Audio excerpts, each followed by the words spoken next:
3, 2. And welcome everyone to the Real Leaders Podcast with keys from keynotes here at the Agents of Change Summit. I'm your host, Kevin Edwards. Joining me today is Lauren Culbertson, Twitter Public Policy at Twitter. Lauren, thanks for being with us today. Thanks for having me. So what does Twitter have to do with behavior change and the Agents of Change Summit?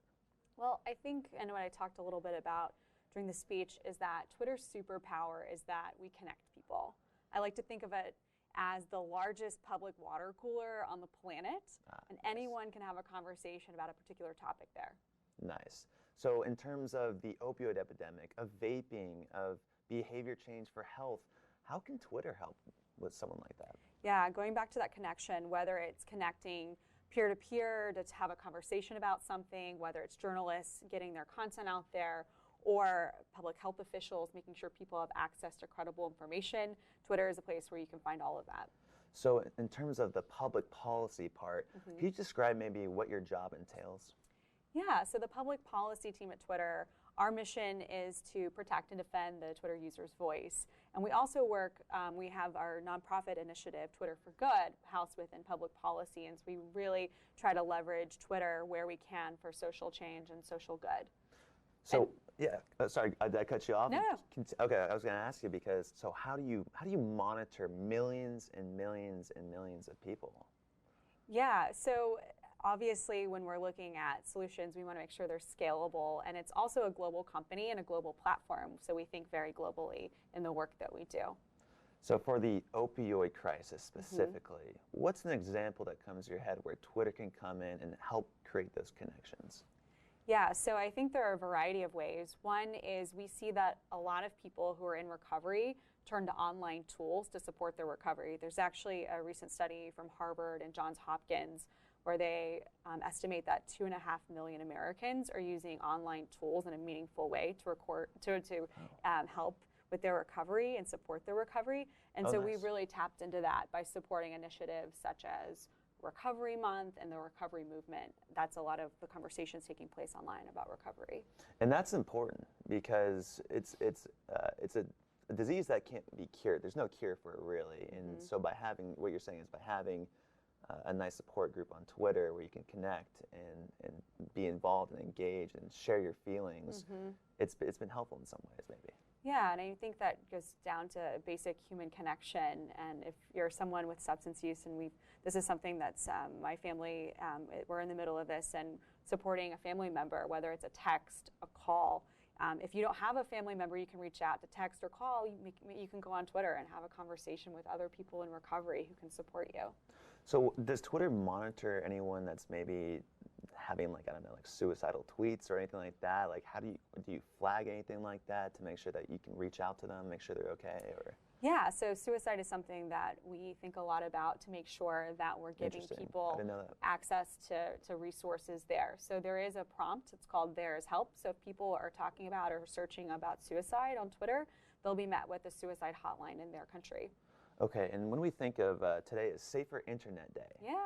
What is Twitter doing for Safer Internet Day, and what's your role in this public policy? Yeah, so Safer Internet Day is a global activation that's celebrated by the internet community and safety advocates all over the world, and so we have activations taking place today in a multitude of countries, from India to the UK to the US, and so we have custom emoji running on Twitter right now to celebrate, and we also put out some resources to make sure people have that in their back pocket of how to be safe online and how to be safe on Twitter. So I want to make the distinction here. If I want a tweet to go viral, usually that's a good thing, but this coronavirus, we don't want to go viral. What is Twitter doing with the coronavirus right now? Yeah, so as you note, a lot of journalists and public health officials like the CDC are using Twitter to get information out there, but we also realize we want to hedge against misinformation and make sure people have access to credible information. So right now on Twitter, if you search for the coronavirus, you'll be met with a search prompt giving you access to information from a credible source. In the US, it's the CDC. Because that's important, because I find myself now going to Twitter for news. I feel like it's the most authentic and reliable source because it's actually coming from people and not just from someone in a room who's misconstruing some information. So could you maybe go back on that about how the search engine works for news on Twitter? Yeah, so I like to think of Twitter as that's what's happening. You go to Twitter to find out what's happening in the world. And so we are constantly thinking about how to make sure people have access to credible information and also to foster a vibrant and healthy conversation around what's taking place, so anyone can have a voice and an opinion around a particular topic. So is it true that the world right now is in some type of polarity where if I set a broom on the floor and it'll stand straight up and not fall? Is that true? I'm sorry, what? Have you not seen that on Twitter recently? I haven't seen that. So there's a thing going on right now where if you set a broom, it'll stand straight up and not fall over because of the gravity of the Earth and the Moon right now. You haven't seen that on Twitter? I have not seen that. I'll have to check it out. We must be on different feeds, which might bring me to my next question is, how does public policy in the Twitter, I guess, algorithm separate someone from me who might be interested in brooms and you who might be interested in the coronavirus? How does that algorithm really work? Well, I think just to pull it back a little bit, one area of focus for the company is to make it easier for people to find particular topics and content around those topics. And so that's something our CEO's talked a lot about in the past few months. Yeah, and I think Twitter's done a really good job of it, of all the social medias. How, like, for Twitter going forward, what's the vision to manage and make sure things aren't misconstrued and to make sure that people aren't just seeing the same things every day? I mean, you have such a big responsibility that probably 10 years ago when the company started, they didn't know that they would have. So what's the vision going forward for Twitter? Health is our top priority. And when I talk about health, that's making sure when people come to Twitter, they feel safe to express what they feel about a particular topic, because we think that free expression and safety go hand in hand and complement each other. And we're also investing a lot in technology to scale that work. With big responsibilities come a lot of leadership as well, Lauren. So the last question I have for you today is, what is your definition of a real leader?